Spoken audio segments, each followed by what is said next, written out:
है एस्पायरेंट्स, उम्मीद है आप सब अच्छे होंगे।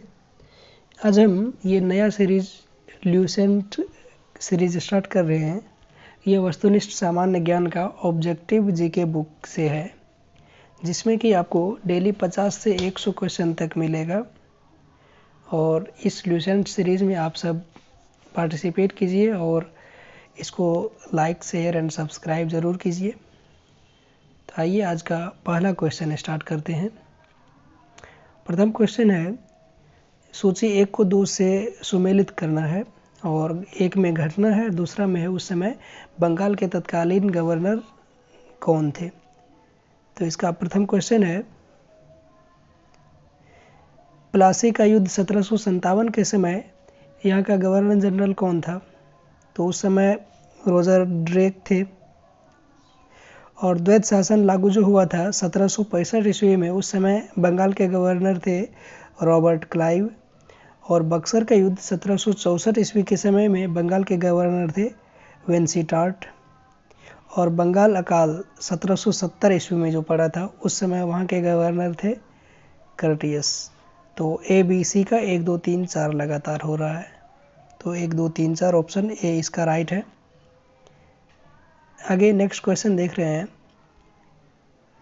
प्लासी की लड़ाई 1757 ईस्वी में अंग्रेजी सेना का नेतृत्व किसने किया था। तो 1757 प्लासी का युद्ध का बात हो रहा था, इस समय रॉबर्ट क्लाइव ने नेतृत्व किया था। बक्सर का युद्ध 1764 ईस्वी में अंग्रेजी सेना का नेतृत्व करने वाला कौन था। इसका हेक्टर मुनरो किया था। आगे देखिए, आगे क्वेश्चन है,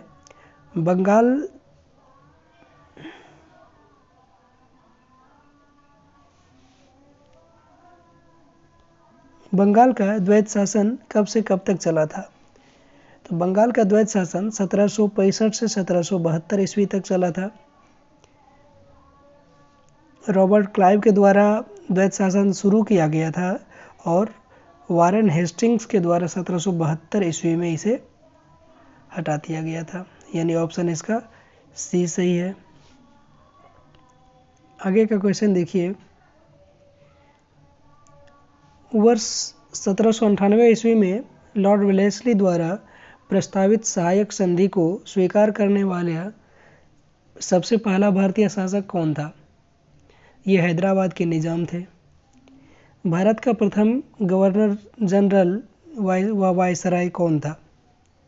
भारत का प्रथम गवर्नर जनरल व वायसराय थे लॉर्ड कैनिंग। ये 1857 ईस्वी में बने थे। 1857 की क्रांति के समय में डलहौजी थे और डलहौजी के बाद कैनिंग गद्दी पर बैठे थे, वायसराय की गद्दी पर। आगे का क्वेश्चन है, तीसरे आंग्ल मैसूर युद्ध को रोकने के लिए टीपू सुल्तान ने अंग्रेज़ों के साथ कौन सी संधि की थी। ये श्रीरंगपट्टनम की संधि की थी। राज्याक्षय, हड़प नीति, जब्ती सिद्धांत या डॉक्ट्रिन ऑफ लैप्स इसी को कहते हैं, किसके द्वारा लागू किया गया था। तो यह लागू किया गया था डलहौजी के द्वारा, यानी ऑप्शन इसका डी सही है।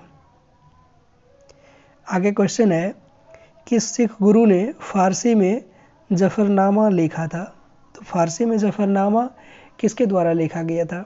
ये गुरु गोविंद सिंह के द्वारा लिखा गया था। भारत में डाक व्यवस्था शुरू करने वाले ब्रिटिश गवर्नर जनरल था, ये कौन थे। ये लॉर्ड डलहौजी ही थे। इसी के समय में 1857 की क्रांति भी हुआ था और 1853 ईस्वी में प्रथम रेलगाड़ी मुंबई से ठाणे के बीच लॉर्ड डलहौजी के ही समय में चलाया गया था। ये भी हमें ध्यान में रखना है। आगे क्वेश्चन है, किस सिख गुरु ने गुरु नानक की जीवनी लिखी है। ये गुरु अर्जुन देव के द्वारा लिखा गया है। गुरु नानक की जीवनी गुरु अर्जुन देव के द्वारा लिखा गया है। आगे क्वेश्चन है, सिखों के सैन्य संप्रदाय खालसा पंथ का प्रवर्तन किसने किया था। इसका राइट आंसर है गुरु गोविंद सिंह, यानी ऑप्शन सी। आगे 1857 में सिराजुद्दौला किसके द्वारा पराजित किया गया था। सिराजुद्दौला को 1857 में 1757 में किसके द्वारा पराजित किया गया था? तो इसका ये रॉबर्ट क्लाइव के द्वारा किया गया था। आगे का क्वेश्चन है, निम्नलिखित में से किस ने लॉर्ड वेलेस्ली के साथ सहायक संधि पर हस्ताक्षर किए थे? इसमें देखिए, हैदराबाद के निजाम किए ही थे, अवध के नवाब भी किए ही थे और मैसूर के राजा भी किए ही थे। तो यहाँ पर देख रहे हैं, इस हिसाब से हम 1, 2, 3, तो ऑप्शन कहाँ है? डी सही है। ये RRB 2006 में पूछ चुके हैं। आगे का क्वेश्चन है, निम्नलिखित में से सिख गुरुओं का सही कालक्रम बताइए। तो इसमें से देखिए, सबसे पहले कौन आए थे? इसका अगर हम देखें तो सबसे पहले आरामदास थे, उसके बाद रामदास, अर्जुन देव और फिर तेग बहादुर, यानी ऑप्शन डी 15 का सही है। आगे का क्वेश्चन है, सुगौली की संधि 1816 ईस्वी किनके बीच संपन्न हुई थी? ईस्ट इंडिया कंपनी और नेपाल के बीच हुई थी। इसी संधि के लिए इधर हाल फिलहाल 2021 में इस पर काफ़ी चर्चा का विषय था। सुगौली की संधि ये 1816 वाला, आपको उस समय जब कालापानी लिपुलेख और लिम्पियाधुरा वाला चल रहा था। आगे क्वेश्चन है, टीपू सुल्तान की मृत्यु 1799 ईस्वी में कहाँ हुई थी? तो टीपू सुल्तान की 1799 ईस्वी में मृत्यु हुई थी श्रीरंगपट्टनम की। तो यहाँ पर टीपू सुल्तान के बारे में एक बात याद रखने वाला है। इसी का कथन था कि शेर की तरह एक दिन जीना अच्छा है, भीड़ की तरह 100 दिन जीने से। मतलब एक दिन हम शेर की तरह जी करके मर जाएंगे, लेकिन हमें लंबा समय नहीं चाहिए भीड़ की तरह जीने वाला 100 साल तक। ये हमेशा अंग्रेज़ों से संघर्ष करते हुए ही अंततः 1799 ईस्वी में वीर गति को प्राप्त हुए। आगे है, हड़प नीति के अंतर्गत कौन से भारतीय राज्य कब्जे में किए गए थे? हड़प नीति यानी डॉक्ट्रिन ऑफ लैप्स के तहत। तो इसमें झांसी किया गया था, नागपुर किया गया था और सतारा किया गया था। इसका ऑप्शन बी सही है। आगे क्वेश्चन है, ठगी प्रथा के उन्मूलन से संबद्ध गवर्नर जनरल कौन थे? ठगी प्रथा के उन्मूलन से संबंधित थे कौन? ये लॉर्ड विलियम बेंटिक थे। आगे देखिए, वोडियार ... के शासक थे। वोडियार कहाँ के शासक थे? ये मैसूर रियासत के शासक थे। ऑप्शन बी इसका सही है। टीपू सुल्तान की राजधानी कहाँ थी? टीपू सुल्तान की राजधानी श्रीरंगपट्टनम में ही थी, क्योंकि श्रीरंगपट्टनम की संधि किसके द्वारा किया गया? टीपू सुल्तान के द्वारा। आगे हम अभी जस्ट पढ़े हैं पहले, टीपू सुल्तान की मृत्यु कहाँ हो गई थी? तो श्रीरंगपट्टनम में ही हुई थी। आगे क्वेश्चन है, क्लाइव को बंगाल का गवर्नर बनाया गया था, कब? इसे 2 बार बनाया गया, हमें याद रखना है। बंगाल को 1757 ईस्वी में भी बनाया गया है, और आगे हम देखेंगे कि इलाहाबाद की संधि जो हुई थी 1765 ईस्वी में, उसमें भी वो संधि के लिए रॉबर्ट क्लाइव को फिर से गवर्नर बनाया गया था। फिर आगे है, भारत का प्रथम गवर्नर जनरल कौन था? तो ये लॉर्ड विलियम बेंटिक थे। कब? 1833 ईस्वी में बने हैं। आगे है, द्वैध शासन नीति को किसने समाप्त किया था? ये वारेन हेस्टिंग्स समाप्त किए थे। कब? अभी जस्ट हुई थी 1772 ईस्वी में। इसकी शुरुआत कब हुई थी? 1765 ईस्वी में। किसके द्वारा? ये रॉबर्ट क्लाइव के ही द्वारा शुरू हुई थी। ये हैं क्लाइव 1765 ईस्वी में। आगे है, अंग्रेज़ों का सर्वाधिक विरोध किसने किया था? राजपूतों ने, मुगलों ने, सिखों ने या मराठों ने? तो ये अंग्रेज़ों का सर्वाधिक विरोध मराठा किए हुए थे। मराठा किधर है? साउथ इंडिया में। इधर कृष्णा नदी के जो नीचे है, ये वाला रीजन अभी जहाँ पर महाराष्ट्र है वहाँ के हैं। आगे क्वेश्चन है, प्लासी का युद्ध 1757 अत्यधिक ऐतिहासिक महत्व का था। क्यों अत्यधिक ऐतिहासिक महत्व का था? इसने बंगाल में ब्रिटिश वर्चस्व के लिए मार्ग प्रशस्त किया और उसके बाद संपूर्ण भारत पर ब्रिटिश नियंत्रण के लिए रास्ता खुल गया, इसीलिए था। आगे क्वेश्चन है, ब्रिटिश सरकार भारतीयों को आधुनिक शिक्षा देना चाहती थी, इसमें उनका उद्देश्य क्या था? ब्रिटिश सरकार आखिर क्या चाहते थे भारतीयों को शिक्षित करके? वो चाहते थे कि भारत में अपने राजनीतिक सत्ता की नींव सुदृढ़ करे। ऐसा नहीं कि भारतीयों को वो शिक्षित करके अच्छे पोस्ट देना चाहते थे, वो चाह रहे थे कि भारतीय लोग थोड़ा पढ़े जो कि हमारी बातों को समझे और फिर क्या करे, हमारे यानी अंग्रेज़ों और भारतीयों के बीच जो कन्वर्सेशन है इसका क्या करे, ट्रांसलेट करके हमें सही सही बताए और हमें यहाँ पर शासन करने में मदद करे। मतलब राजनीतिक सत्ता की नींव को सुदृढ़ करना था। आगे क्वेश्चन है, प्रशासनिक अव्यवस्था यानी कुशासन के आधार पर डलहौजी ने किस राज्य को ब्रिटिश साम्राज्य में मिलाया था? किसे मिलाया था बताइए? अवध को मिलाया था। आदि ग्रंथ किसने संकलित किया है? आदि ग्रंथ किसके द्वारा संकलित किया गया है? गुरु अर्जुन देव के द्वारा किया गया है। आगे क्वेश्चन है, आधुनिक भारत में शिक्षा प्रणाली की नींव किससे पड़ी है? ये 1835 के मैकाले मिनट से। आगे क्वेश्चन है, निम्नलिखित का सही कालानुक्रम क्या होगा?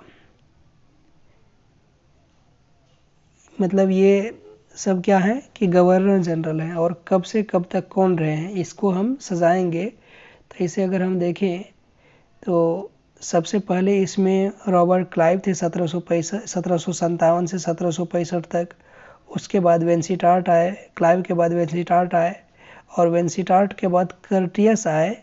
उसके बाद 1772 तक कौन रहे हैं? 1772 में हम क्या देखें अभी कि बंगाल में द्वैत शासन जो क्लाइव के द्वारा लागू किया गया था उसे क्या किया, वारेन हेस्टिंग्स उसे समाप्त कर दिया गया।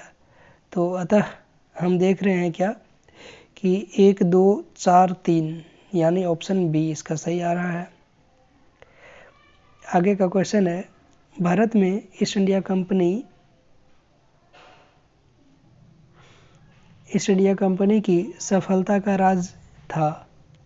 क्या था इसका सफलता का राज? भारत में राष्ट्रीय भावना की कमी, ये सही है, क्योंकि भारतीय लोग जो है खुद यूनिट नहीं रह पा रहे थे। हर जो भी राजा महाराजा थे वो अपना क्षेत्र के लिए लड़ते थे, अपने क्षेत्र का ही शासन सही से कर रहे थे, बाकियों का क्या हुआ उससे उसको कोई मतलब नहीं था। कंपनी की सेना को पश्चिमी प्रशिक्षण मिला था, सही बात है, तथा उनके पास आधुनिक हथियार भी थे, ठीक है। जिस समय वो सब गोला बारूद से लड़ रहे थे, बंदूक था उसके हाथ में, उस समय हम इंडियन क्या कर रहे थे, तीर धनुष भाला वगैरह का यूज़ कर रहे थे। भारतीय सैनिक में राष्ट्रीय भावना का भी अभाव था, सही है। तो अतः हम देख रहे हैं इसका ऑप्शन तीनों सही है, यानी उपयुक्त में से तीनों सही है। आगे का क्वेश्चन है,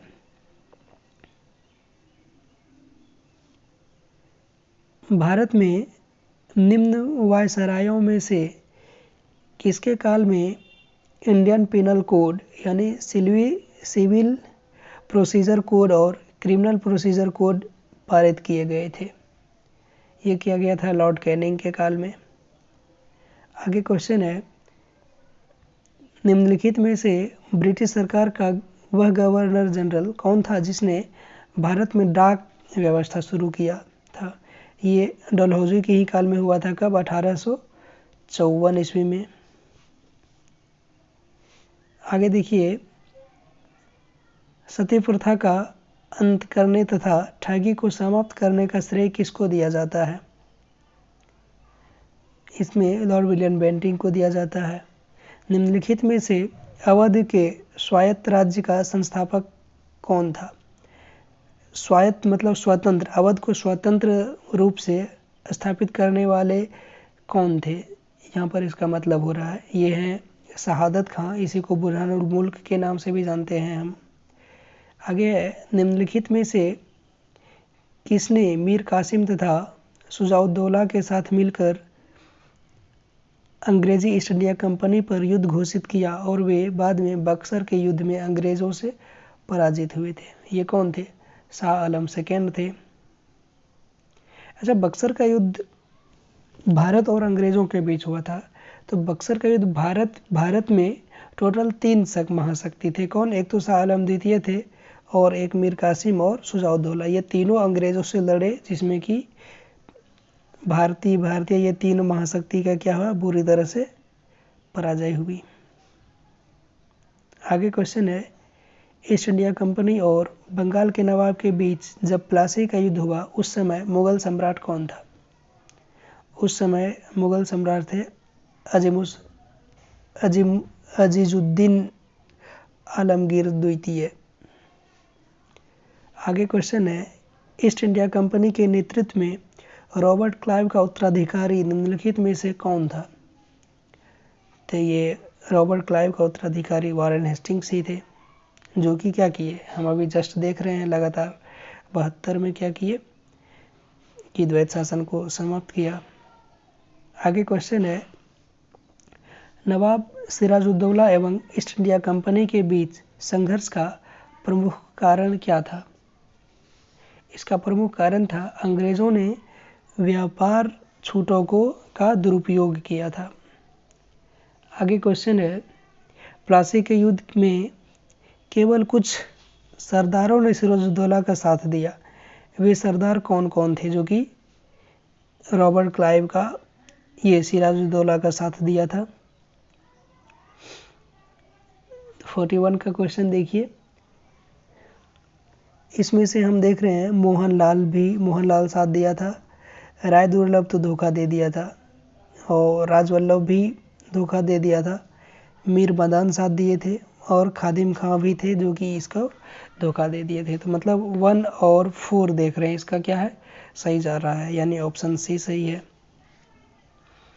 आगे देखिए 42 नंबर का क्वेश्चन,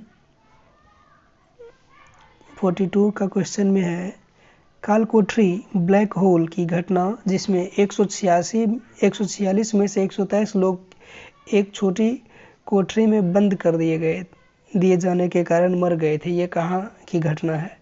ये कलकत्ता का घटना है। एक्चुअली यहाँ पर हुआ यूँ था कि सिराजुद्दौला जो है ये कलकत्ता पर अटैक किए। कलकत्ता एक्चुअली पहले तो भारतीय का ही था, उस समय ये अंग्रेज यहाँ पर क्या किए कि अपना कोठी बनाने लगे और इसी में से ये वहाँ पर जा कर के इन अंग्रेज़ों को एक रूम में बंद कर लेता है सिराजुद्दौला के साथ, और एक छोटी सी कोठरी में क्या करता है 146 अंग्रेज़ों को कैद कर देता है। और फिर दूसरे दिन जब इसे निकालता है तो इसी में एक होते हैं अंग्रेज ही जिसका नाम है था हॉलवेक, वो इस चीज़ का चर्चा करते। इस 46 में से एक यही है और इसमें से 123 तो डेथ कर गया, 23 जिंदा थे, उसी 23 में से एक था कौन, हॉलवेक।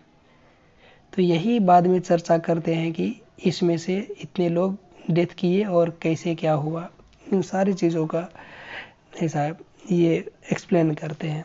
जब इसका हम डिटेल क्लास देखेंगे तो उसमें हम इसके बारे में अच्छे से जानेंगे।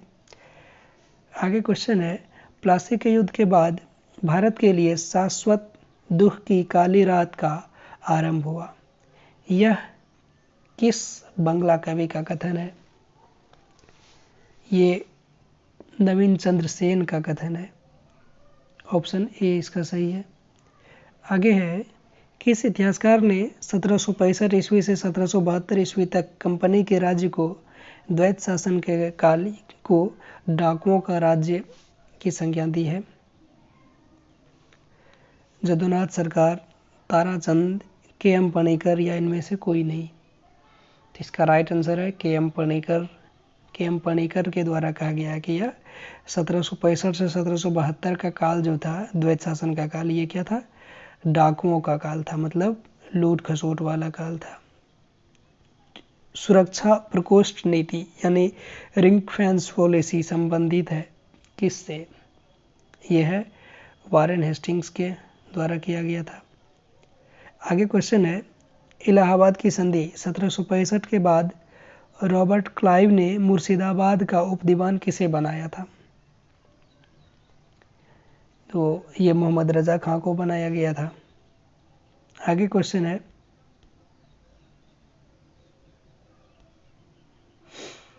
निम्नलिखित में से किस भारतीय को रॉबर्ट क्लाइव ने बिहार का नायब दीवान नियुक्त किया गया था?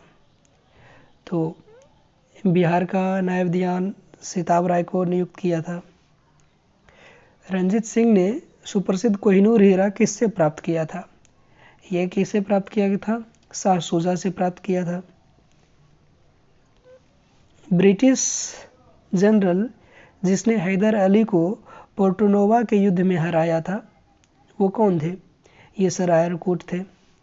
महाराजा रणजीत सिंह के उत्तराधिकारी कौन थे? महाराजा रणजीत सिंह के उत्तराधिकारी थे खड़ग सिंह, यानी ऑप्शन डी। तो आज का हम 50 क्वेश्चन कंप्लीट किए हैं। उम्मीद है कि आप सबको ये सीरीज़ अच्छा लग रहा होगा और हम आगे कंटिन्यू करते रहेंगे। अभी ये मॉडर्न हिस्ट्री से शुरू किए हैं, जहाँ से कि ज़्यादा क्वेश्चन उठा रहा है किसी भी एग्ज़ाम में। तो आगे हम ये डेली कंटिन्यू करेंगे, बस आप लोग का थोड़ा सपोर्ट चाहिए। आप लोग लाइक शेयर एंड सब्सक्राइब कीजिए। अगर इसमें से कुछ और सुधार का ज़रूरत है तो आप लोग कमेंट कीजिए, बाकी हम अपने तरफ से 100% देने का कोशिश करेंगे। Thank you.